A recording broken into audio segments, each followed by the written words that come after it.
Welcome to Auto Mechanic. Today we're going to be talking about Dan Bilzerian's AC Cobra and what it's actually worth.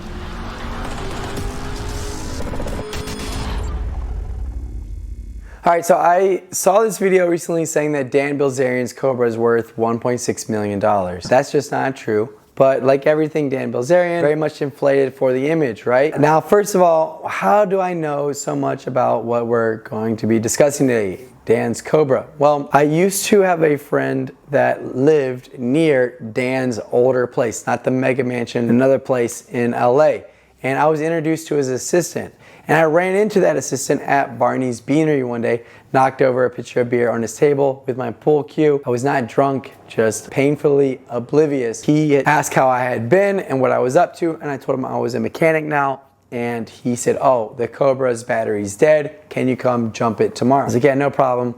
And this is after he had moved into the mega mansion. I go up there, and before I jump it, I just go ahead and try to turn it over, and sure enough, fires right up.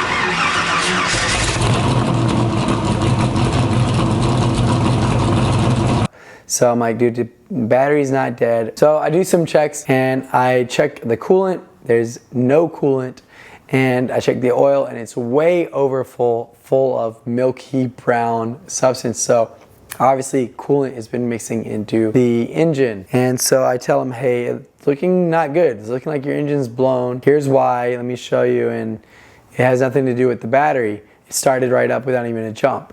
So at that point, he had me quote out the job and rebuild the engine. They told me everything's original in the car, but it's not obviously original. There's no polished aluminum original AC Cobras. And it also had an aluminum block 427. Ford only began making in 1966. It could have been an original. The block stamp did say 66, but that would have been a huge $1 million, just the engine alone, very rare engine from prototyping. So I don't think it was original. What I found out later is, being that 66 was the first year that Ford won Le Mans, all the replica engines are stamped with a serial code that makes it look like it's a 1966 engine, because that's what everyone wants. So if you're gonna make a replica, why not make it of what everyone wants? Taking the engine apart, I had quoted it for as if it was a stock rebuild. Turns out nothing in it was stock. It was stroked, bored, custom aluminum pistons, forged rods, like nothing had names on them. It was a very difficult build, compounded by the fact that he would not let the car leave his house. I did it all there in his garage. The car is not real. So then what is the value? Well, if we were to price out the parts brand new, the body is made by a company called Kirkham Cobras, which is an incredible body. It's a polished aircraft aluminum, a proprietary blend of alloys,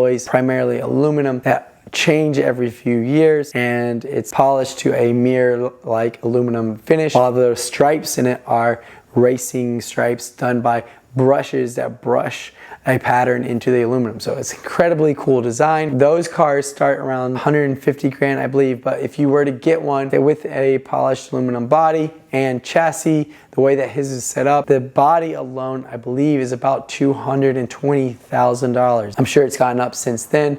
His was a 2006 model. It had very low miles, I think 1,500 miles. There's no way he bought that thing for more than $200,000. Now, the engine in it is an aluminum 427 FE. It is a sick motor. They claimed it made like 750 horsepower. I never got to put it on a dyno before the whole thing went down with Ignite.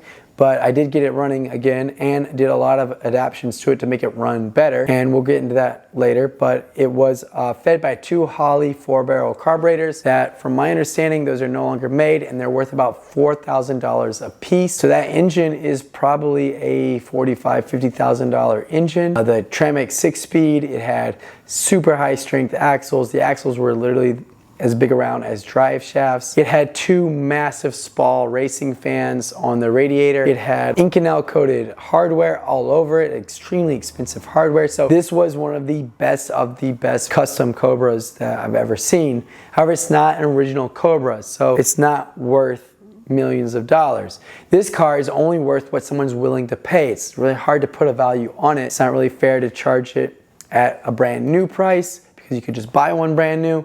but at the same time, it took someone a lot of effort to build it out. So the price on it is whatever you find someone who wants that car is willing to pay. And Dan Bilzerian's not willing to sell it. He loves it. So you would have to offer him a lot of money for it. But if he didn't want to sell it to you, you could just go buy a brand new one from Kirkham and pay a shop to build it for probably $450,000 total with everything, transmission, differential, suspension, everything built in. Why did the engine blow? Well, what had happened is, like on every custom resto mod that I see, the alternator was upgraded, but the alternator wire was the original tiny gauge wire, whereas the battery wires, the starter wire, were all super fat wires. It had a Holley pump on it that had a large gauge wire to run the pump. And remember those two big Spal racing fans? Well, those require a ton of power. They moved, I think it was somewhere around 3,000 CFM worth of air, and I think that was a piece. I think it was a range of like 2,000 to 3,500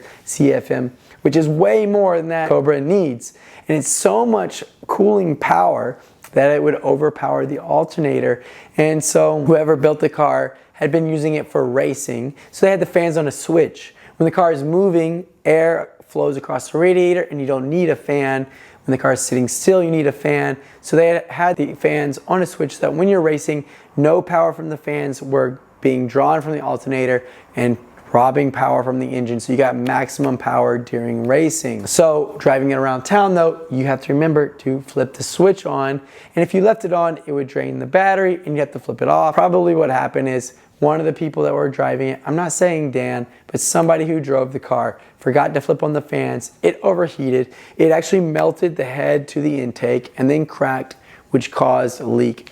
I had an aluminum welder weld the head, and then the machinist grind it back down, and everything ran 100% as it did before. There were also a lot of other issues that I fixed with the car. It had jetted secondaries on those carburetors, so someone had shaved the float down and added a tungsten weight to it, and that was causing the secondaries to overfill and flood the engine when it would get warm. Fixed that. It had staged carburetors that would make it impossible to drive at a normal speed. You had to either be a full on throttle or off throttle. Fixed that for him. I removed one of the fans and I put it on a thermostat switch so that it would just turn on with temperature. Fixed that problem. I also added much thicker alternator wires so that it would then charge the battery properly, and I added a thicker ground to the body as well. Fixed that problem also. So when it left, car was running great. I got some other stories about it, about the Ignite opening party, stuff like that. I might make another video if you guys like it. We'll talk about that later. If you want to know, Dan paid all his bills. He paid all his, or Ignite paid all his bills. So I got paid. Some investors footed the bill for it. I got to drive the car a lot.